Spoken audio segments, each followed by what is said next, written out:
Welcome back to Propaganda Watch. James Corbett here, CorbettReport.com, and this week we're going to change things up a little bit, because although we are generally dealing with very serious and heady intellectual subject matter here on the program, geopolitical or scientific or historical or philosophical or otherwise, this week let's just enjoy ourselves a little and just have a little bit of a laugh.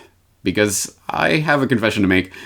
I'm just a regular guy, and sometimes I just like some dumb comedy to pass the time.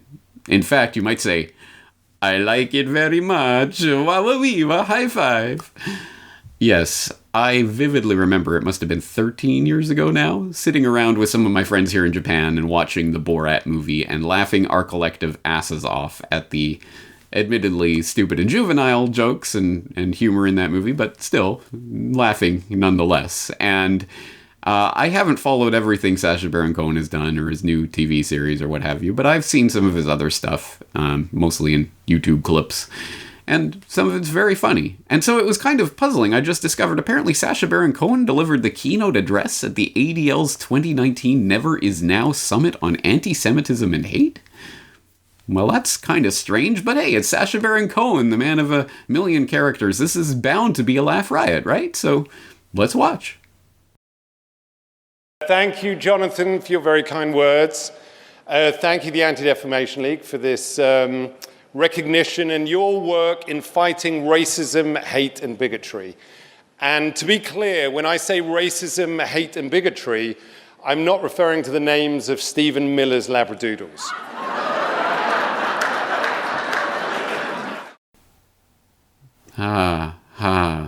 Labradoodles.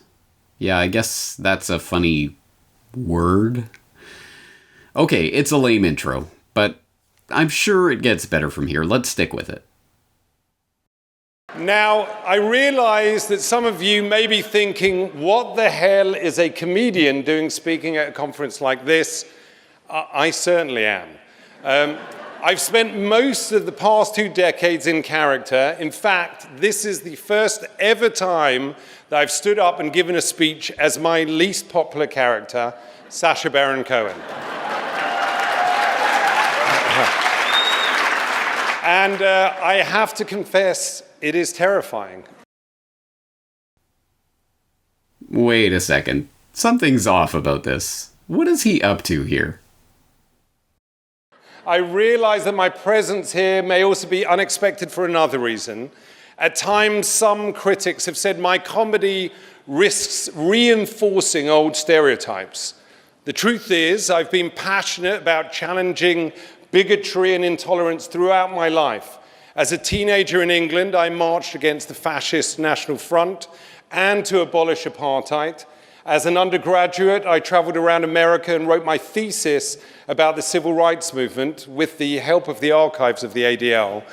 And as a comedian, I've tried to use my characters to get people to let down their guard and reveal what they actually believe, including their own prejudice. Oh, I get it. Do you see? He's using Sacha Baron Cohen as another character. He's doing a bit here. This is brilliant. I love it. All right, let's see where this goes. Today, around the world, demagogues appeal to our worst instincts. Conspiracy theories, once confined to the fringe, are going mainstream. It's as if the age of reason, the era of evidential argument, is ending.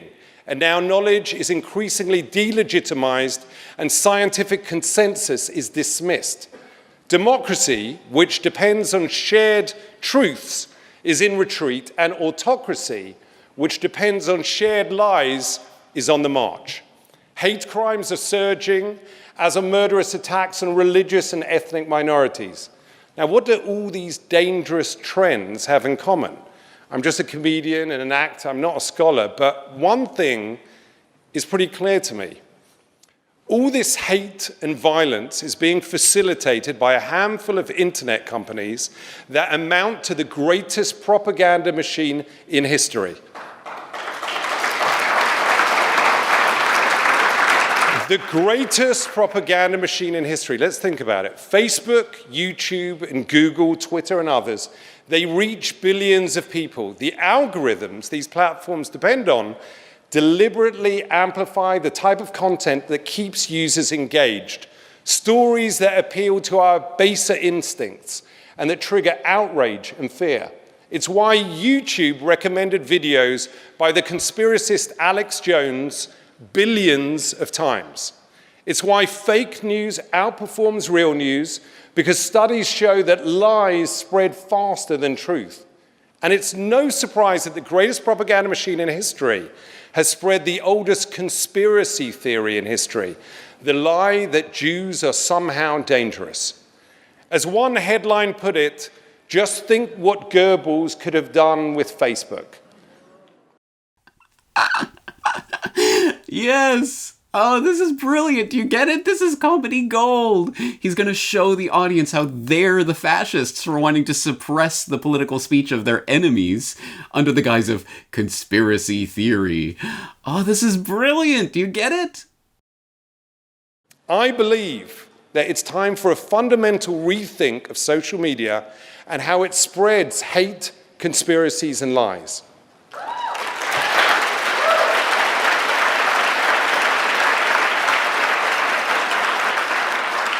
Now, last month, however, Mark Zuckerberg of Facebook delivered a major speech that, not surprisingly, warned against new laws and regulations on companies like his. Well, some of these arguments are simply, pardon my French, bullshit. Let's count the ways. First, Zuckerberg tried to portray this whole issue as choices around free expression. That is ludicrous. This is not about limiting anyone's free speech. This is about giving people, including some of the most reprehensible people on earth, the biggest platform in history to reach a third of the planet. Freedom of speech is not freedom of reach. Sadly, there will always be racists, misogynists, anti-Semites, and child abusers. But I think we can all agree that we should not be giving bigots and pedophiles a free platform to amplify their views and target their victims. Oh, you can tell. You can just tell how Sacha's going to edit this together when he's putting together whatever comedy show he's clearly working on, right? How they're going to show him saying this isn't about limiting free speech, and then directly following that up with how they're going to limit free speech online. I mean, that's the kind of thing that he dwells on, that he's always doing in his comedy, showing how you can completely and utterly contradict yourself, but as long as it fits a certain narrative, the people there in the audience in that room are going to lap it up. But when people are watching this on TV at home, they're going to see that blatant contradiction and laugh at it because, of course, the people in that room are just idiots if they don't see and understand the rank hypocrisy of what's going on here. This is just so good. Let's keep watching. Now, if a neo-Nazi comes goose-stepping into a restaurant and starts threatening other customers and saying he wants to kill Jews, would the owner of the restaurant, a private business, be required to serve him an elegant 8-course meal? Of course not. The restaurant owner has every legal right, and indeed, I would argue, a moral obligation to kick that Nazi out. And so do these internet companies. Right! Just like the owner of a bakery has every legal right to not make a gay wedding cake if they don't want to, right? Oh, do you see how he's exposing the hypocrisy of the very people he's pandering to? You couldn't write stuff better than this. Leave it to Sacha Baron Cohen to come up with this gold. Still, Zuckerberg says that people should decide what is credible, not tech companies. But at a time when 2/3 of millennials say that they haven't even heard of Auschwitz, how are they supposed to know what's credible? How are they supposed to know that the lie is a lie? There is such a thing as objective truth. Facts do exist.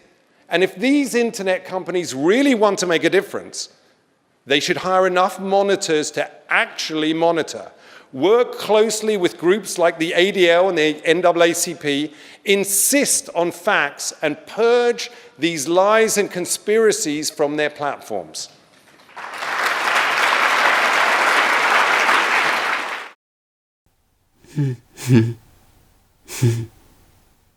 he is making a joke here, right?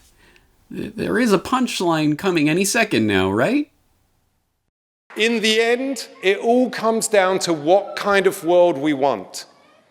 In his speech, Zuckerberg said that one of his main goals is to uphold as wide a definition of freedom of expression as possible. It sounds good. Yet our freedoms are not only an end in themselves, they're also the means to another end. As you say here in the US, the right to life, liberty, and the pursuit of happiness. But today these rights are threatened by hate, conspiracies, and lies.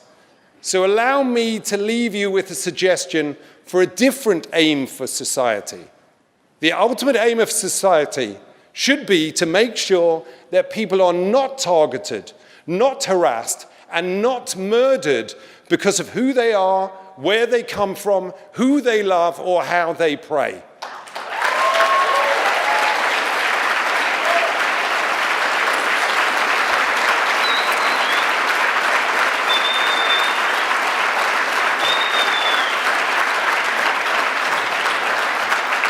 If we make that our aim, if we prioritize truth over lies, tolerance over prejudice, empathy over indifference, and experts over ignoramuses, then maybe, just maybe, we can stop the greatest propaganda machine in history. We can save democracy.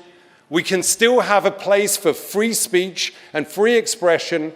And most importantly, my jokes will still work. Thank you very much.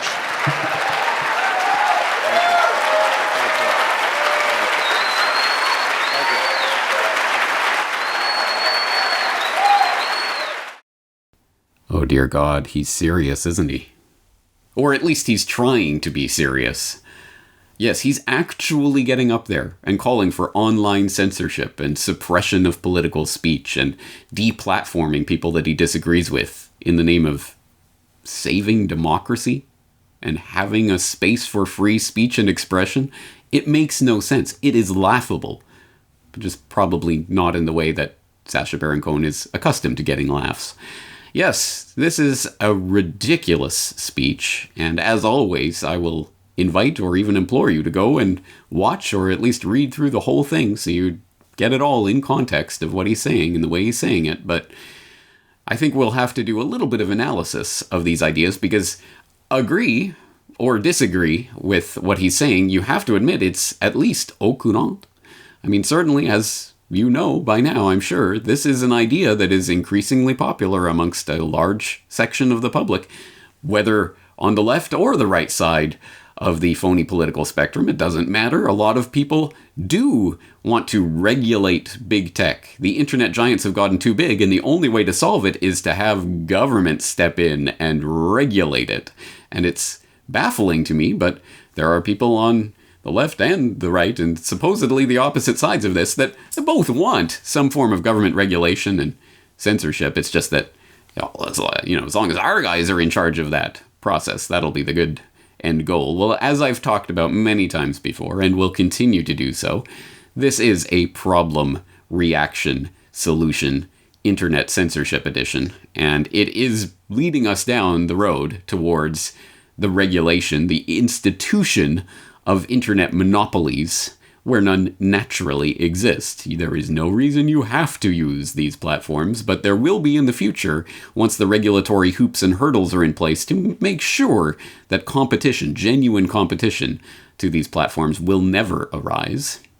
But as I say, I've talked about that before, so let's look and address at some of the very important things that Sacha Baron Cohen is raising in this attempt at a speech. And to do that, we're going to look at an article that I found very helpful in this regard. It's, I think, quite insightful in a number of points. It's by Mike Masnick over at techdirt.com. He wrote an article called Sacha Baron Cohen is wrong about social media, wrong about Section 230, and even wrong about his own comedy. And let's address that last point first, because I found this to be an insightful part of the article. Apparently this is something that a number of people have addressed so far, but it does talk about something that Sacha raises specifically in his speech, talking about his comedy and the way it functions and why it's funny. So let's look at that part of the speech. Now, I'm not going to claim that everything I've done has been for a higher purpose. Yes, some of my comedy, okay, probably half my comedy has been absolutely juvenile. And the other half completely puerile. But I admit there was nothing particularly enlightening about me as Borat from Kazakhstan, the first fake news journalist, running through a conference of mortgage brokers while I was completely naked. But when Borat was able to get an entire bar in Arizona to sing, "Throw the Jew down the well," it did reveal people's indifference to anti-Semitism. When, as Bruno, the gay fashion reporter from Austria, I started kissing a man in a cage fight in Arkansas, nearly starting a riot, it showed the violent potential of homophobia. And when disguised as an ultra-woke developer, I proposed building a mosque in one rural community, prompting a resident to proudly admit, "I am racist against Muslims," it showed the growing acceptance of Islamophobia. Now, that would, I think, be the pretty standard surface-level interpretation of what's going on in his comedy, right? He's putting people in these ridiculous situations and then laughing at how they play into them. Oh, well, obviously, they were really, whatever, fill in the blank, this character trait all along, and Borat or Bruno or Ali G or whoever is allowing them to express it now. So we're digging past that thin veneer of civility and finding out what's really underneath. Right? Well, as Mike Masnick points out in his article, once again, Sacha Baron Cohen is wrong about social media, wrong about Section 230, and even wrong about his own comedy. That is, in fact, not the most interesting interpretation of what his comedy is doing. In fact, he argues that Cohen fundamentally misunderstands his own comedy. And he points to a Penn Jillette podcast that apparently makes this point, and he writes in his article, Jillette argues, in a fairly compelling way, the opposite may actually be true. His belief is that Cohen is actually demonstrating how nice most people are, in that when they're approached by someone asking them to say or do something, they want to be nice and accommodate the person who's asking. The argument, which Penn explains in much more detail, is that if someone is talking to you in person, you might want them to like you and you want to be nice to them, and thus, if they ask you to do something silly or crazy, you might just do it out of kindness, or in some cases, just playing along. And thus, Penn Jillette's argument is that Sacha Baron Cohen totally misunderstands his own comedy and what it shows about human nature and how people, quote-unquote, really are. I think that's a pretty profound point, actually, and one that does, in fact, undermine the supposed point, I guess, of what Cohen thinks that he is trying to do in outing and gotchaing these people. Oh, look, you're really sexist because you said this when I was in this Borat character or what have you. Well, maybe not. Maybe there's a deeper level of what's going on in that social interaction. And Masnick goes on to make the point, if he so fundamentally misunderstands his own comedy, then perhaps some of that misunderstanding is now being used in spheres that are outside of Cohen's usual department. And he goes on to make that point more specifically, looking at some of the things that Cohen was talking about in that speech. And let's highlight some of them. For example, he goes on to make an interesting point about this Section 230 of the Communication Decency Act, which I'm sure we've all heard about by now at some point in this internet censorship debate that is coming on, that is gaining traction, as I say, on the right and the left sides of the phony political spectrum. And Section 230, and whether an internet provider platform like a YouTube or a Facebook is a platform, or is it a provider, is it a public square? How do we regulate that? What does this have to do with Section 230? Well, Masnick makes the point that Cohen, despite claiming correctly that the First Amendment doesn't apply to Facebook's hosting decisions, later on, he directly urges Congress to regulate speech on Facebook, which is very much prohibited by the First Amendment. And secondly, since so much of this argument is that Facebook and other internet companies need to be more aggressive in pulling down speech, you think he'd support Section 230, which is what enables them to do so. But instead, he blindly and confusingly attacks it. In every other industry, you can be sued for the harm you cause. Publishers can be sued for libel. People can be sued for defamation. I've been sued many times. I'm being sued right now by someone whose name I won't mention because he might sue me again. But social media companies are largely protected from liability for the content their users post, no matter how indecent it is, by Section 230 of, get ready for it, the Communications Decency Act. It's absurd. Fortunately, internet companies can now be held responsible for pedophiles who use their site to target children. So I say, let's also hold these companies responsible for those who use their sites to advocate for the mass murder of children because of their race or religion.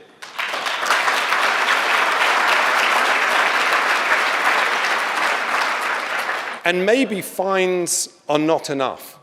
Maybe it's time to tell Mark Zuckerberg and the CEOs of these companies, you already allowed one foreign power to interfere in our elections. You already facilitated one genocide in Myanmar. Do it again and you go to jail.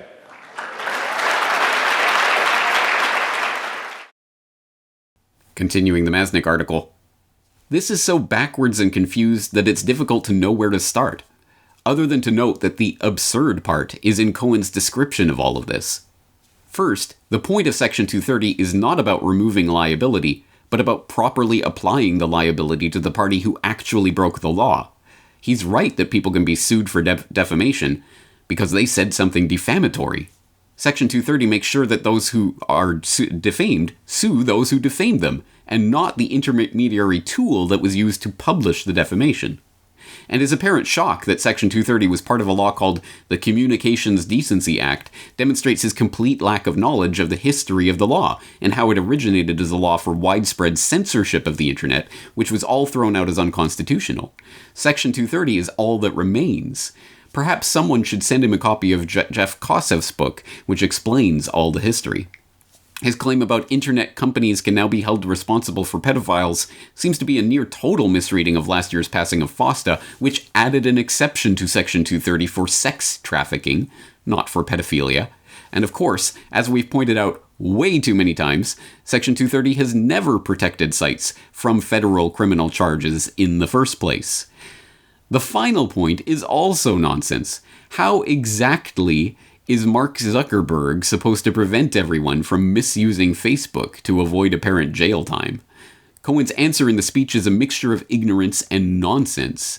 He suggests hiring as many people as it takes, and also not posting stuff to the internet until it's been reviewed. But that assumes falsely that there is a solution that is just hire more moderators.